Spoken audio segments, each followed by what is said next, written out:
no shelter, no fire, just survival. Imagine a world where every sunrise was both a blessing and a threat. A time when the earth was colder, forests darker, and predators fiercer than anything we know today. A world not measured by comfort, but by the raw will to endure. 100,000 years ago, our ancestors walked this dangerous planet without the protection of sturdy homes, without the spark of fire, without weapons as sharp as steel. Every step into the wilderness was a gamble. Food might be found, or death might be waiting. Can you picture yourself standing in their skin, with nothing but your instincts and the bare hands between you and extinction? How did they keep warm in the night when the cold cut like knives? How did they face the stalking eyes of beasts, knowing there was no wall to hide behind? How did they learn to read the wind, the soil, the silence of the forest, and turn that knowledge into survival? This is the untold story of human endurance, not kingdoms or inventions, but the raw fight to live in a world that did not care if they vanished tomorrow. 100,000 years ago, the world was nothing like the one we know today. It was vast, wild, and merciless. A place where forests whispered with hidden predators, plains stretched endless and empty, and icy winds tore across open lands without mercy. And into this unforgiving world walked our ancestors, fragile beings with no fire, no weapons of steel, no houses to guard them, and no walls to sleep behind. Only skin, bone, and instinct standing between them and extinction. Imagine this. Night falls. The temperature drops to near freezing. Clouds erase the moonlight, and somewhere in the darkness, the roar of a cave lion echoes. It's not a story. It's survival. And in that moment, the only thing you can do is huddle closer to your people, pray the shadows pass you by, and wait for dawn. How did they endure nights like these? How did they live through storms that could strip flesh with icy rain, or hyena packs bold enough to stalk humans like prey? The answer begins not with weapons or tools, but with awareness. Our ancestors became readers of nature long before they were masters of it, learning the meaning of wind shifts, the warnings of sudden silence, the promise of food hidden in broken soil, and the shelter offered by rocks, branches, or the curve of a cave. But here's the catch. They had no permanent homes. Every shelter was temporary, every resting place borrowed from nature, every cave a gamble because it might already belong to a predator. Picture them stepping cautiously into the mouth of a dark cavern, sniffing for the scent of animals, scanning for bones or claw marks, and deciding in seconds whether this would be a refuge or a death trap. This was not comfort. This was negotiation with the land itself. And yet, even in this struggle, the seeds of humanity were being planted, because what makes us human is not just endurance, but imagination. They looked at branches and thought, could these cover us? They looked at caves and thought, could this be ours? They felt the sun and wondered, what if we could keep this warmth at night? They had no fire yet, but they had the idea of fire, and that changed everything. But hold on, we're not there yet. Because before fire, before invention, before safety, there was the question of survival in its purest form. How do you live when nature gives you nothing but danger? Stay tuned, because in the next chapter, I'll take you deeper into their world. Not just where they slept, but how they hunted, how they starved, and how every single decision could mean the difference between life and death. If cold and predators tested the body, hunger tested the soul, and for our ancestors 100,000 years ago, food was not just a need. It was an obsession, a question that followed every step, every breath. Where will the next meal come from? Imagine waking up after a night of shivering without fire, your stomach already empty, your children whimpering from weakness, and knowing that the day ahead offers no guarantee of nourishment. The land could bless you with roots, berries, or a wandering herd, or it could curse you with nothing but silence, empty ground, and the gnawing ache of starvation.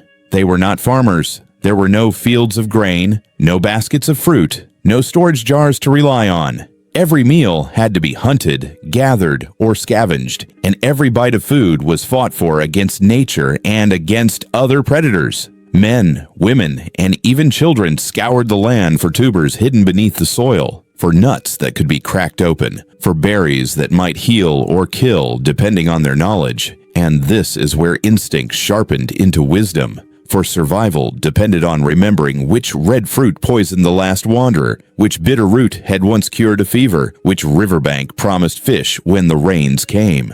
But gathering was not enough. Protein meant life, and life meant meat. So groups turned their eyes to the animals around them. Wild deer sprinting across plains, mammoths towering like moving fortresses, and rabbits darting like shadows through the grass. Yet hunting without weapons was not heroic. It was nearly suicidal. Spears were still crude, sharpened sticks more than killing machines, and the hunters themselves were soft-skinned, slow, and fragile compared to the beasts they chased. So how did they do it? They became strategists long before they built cities, practicing persistence hunting, tracking an animal for hours, sometimes days, running it not with speed, but with endurance, knowing that while the deer could sprint, it could not sweat, could not regulate its body heat as humans could, and eventually exhaustion would bring it down. Think about that. Our ancestors won not by strength, not by teeth or claws, but by patience, by turning weakness into strategy. Still, the hunt was brutal. An antelope's horns could gore, a mammoth's stomp could crush, and even a wild boar could rip through human flesh. Failure was constant. An arrow missing its mark meant wasted energy. A spear snapping at the wrong moment meant starvation for the entire group. And when desperation grew, our ancestors became scavengers, creeping towards carcasses already half consumed by lions, waiting for predators to leave so they could scrape flesh from bones, crack them for marrow, or even chew hides just to quiet the emptiness inside. Picture that scene for a moment, the air thick with the stench of death, vultures circling, bones splintered under stone tools, and yet, in that struggle, in that unflinching will to eat, the foundations of human survival were laid. But here's the haunting question. How do you keep hope alive when every day begins with hunger and often ends with nothing? The answer is community. No one survived alone. They hunted in groups, shared what little they found, fed the young and the old, because survival was not about the strongest eating the most. It was about everyone having enough to see the next sunrise. That instinct to share, to cooperate, to sacrifice. Those were the sparks of culture, the beginnings of something greater than mere survival. And yet, hunger never loosened its grip. Famine was always one bad hunt away, one failed gathering away, and one unlucky encounter with predators away. But remember this, within the struggle of hunger lay the seed of invention. The stomach's cry pushed humans to sharpen stones, to shape spears, to invent traps, to watch animals and learn from their behavior. Hunger was not just an enemy, it was a teacher, forcing humans to grow sharper, wiser, and more determined. And here's the twist. The more they fought hunger, the more they began to change not just their bodies, but their minds, planting the roots of the intelligence that would one day rule the planet. But we're not done yet, because while hunger was constant, something far more powerful was waiting to be discovered, something that would change the rules of survival forever. What was it? Fire, the gift of warmth, protection, and cooked food. Stay tuned, because in the next chapter, we'll step into the darkness of night, where sparks first lit up the shadows, and humans crossed the line from prey to predator. Night, the most terrifying time in the prehistoric world, when the sky swallowed light, when icy winds cut through skin, and when predators own the darkness. For our ancestors 100,000 years ago, the fall of night was not a peaceful rest, but a daily gamble with death. Because without fire, humans were exposed to every danger. The freezing cold, the unseen eyes glowing from the bushes, the endless hunger gnawing in their bellies. Imagine the scene, a small group huddled at the base of a cliff, children pressed tight against their mothers, elders whispering for silence, while in the distance the growl of a hyena rose, closer and closer, circling, testing the edges of human fear. How did they endure nights like these? How many times did they lose companions to the shadows? But then, something changed. Somewhere, somehow, a spark appeared. Maybe it was lightning that split a tree and set branches aflame. Maybe it was stones striking against each other by accident. Maybe it was sheer, desperate experimentation. But one night, instead of only darkness, there was light. A small flicker, fragile, dancing, but alive. That moment, The first controlled flame was not just discovery, it was transformation. With fire came warmth, a shield against the merciless cold that had tormented them for generations. With fire came protection, a circle of safety that predators feared, for even lions and wolves hesitated to cross the line of flickering flames. With fire came food, no longer raw and tough, but roasted, softened, richer in taste, safer from disease, and easier to chew. Think of what that meant. Less energy spent on digestion, more energy for the brain, more strength for the body. Fire did not just cook meat, it cooked the future of humanity. And yet, the first flames were fragile, almost mythical. They had no lighters, no matches, no permanent torches. Keeping fire alive became an obsession. Embers were carried from camp to camp, wrapped in bark or animal dung to smolder for hours, because losing fire meant falling back into the terrifying old world. Can you picture the responsibility of the one chosen to guard the flame? Imagine carrying a glowing ember across miles of wilderness, through rain and wind, knowing that if it died, your people might die with it. Fire changed not only survival, it changed imagination. For the first time, humans had light at night. They could sit awake, share stories, paint with shadows on cave walls, and plan for tomorrow instead of merely enduring today. Around the fire, knowledge grew.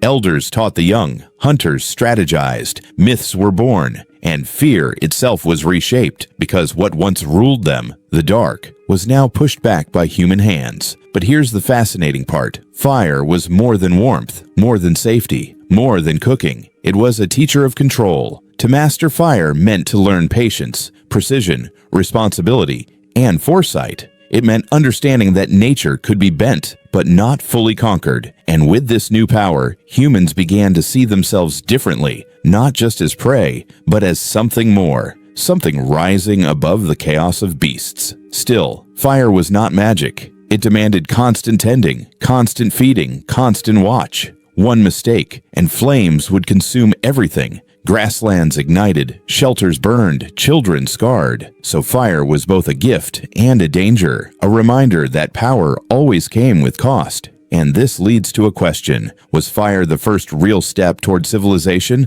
or was it just another survival tool? The truth lies in the way it shaped human minds. It made nights longer, not with terror, but with thought. It gave time to wonder, to imagine, to dream. Picture those nights, the crackle of wood, sparks rising into the sky, faces glowing orange, eyes reflecting flames, and voices telling stories of spirits, ancestors, monsters, and hopes. Fire was not only survival, it was culture, the birthplace of storytelling, the foundation of memory, the bridge between instinct and imagination. And here's the twist. Fire gave humans courage to explore deeper caves, colder lands, darker forests, because now they carried a sun in their hands. That courage would one day lead to migration across continents, to painting the walls of caves with visions, to taming landscapes. Fire was the pivot of human destiny. But think for a moment. What if fire had never been mastered? What if lightning had struck, but no one dared touch the flames?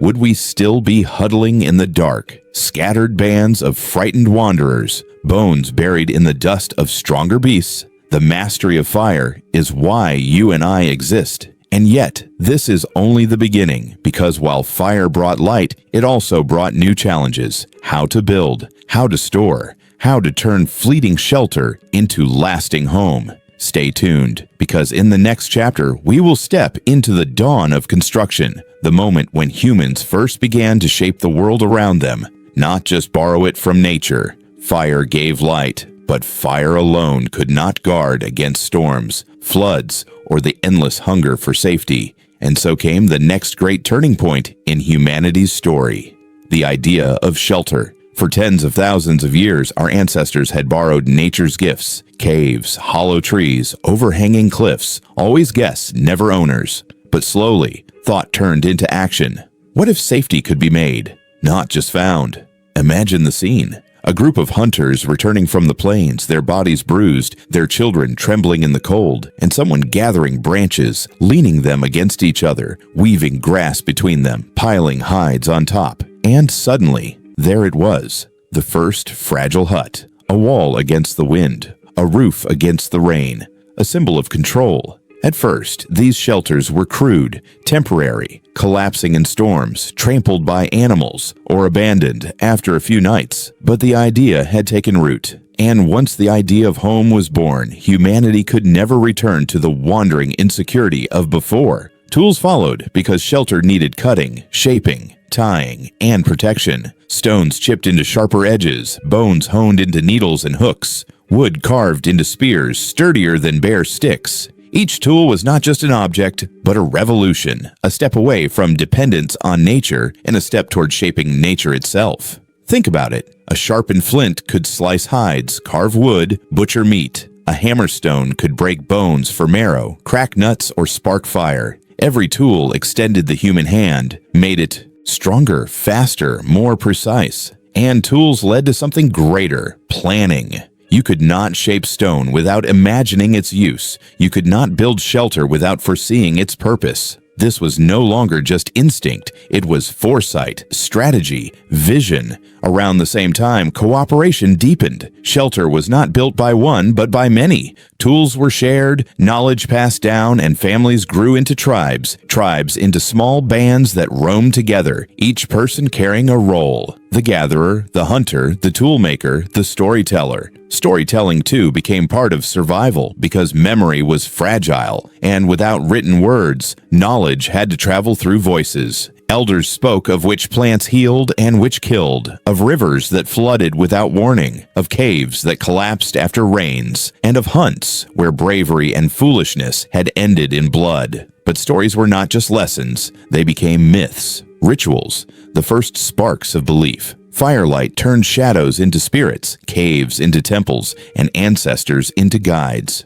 Humans began to look not only at what was around them, but at what might exist beyond sight. The beginnings of imagination shaping culture, and yet survival was still brutal. Predators had not vanished, storms still raged, hunger still returned, but every new step, fire, shelter, tools, cooperation, pushed humans closer to something no other animal had achieved: the power to change the environment instead of only adapting to it. The first shelters became villages, the first tools became weapons, the first myths became religions. And here's the question we must ask: when did survival become more than just survival? At what point did humans stop merely enduring and start creating? Perhaps it was the moment they drew on cave walls, recording hunts in ochre and charcoal, transforming memory into art. Perhaps it was when they buried their dead with stones and flowers, proof that they were not just living, but thinking about life itself. Or perhaps it was when a child, staring at the flames, asked why. That single question separated us from every other creature, and it was born in these prehistoric nights of danger, hunger, and hope.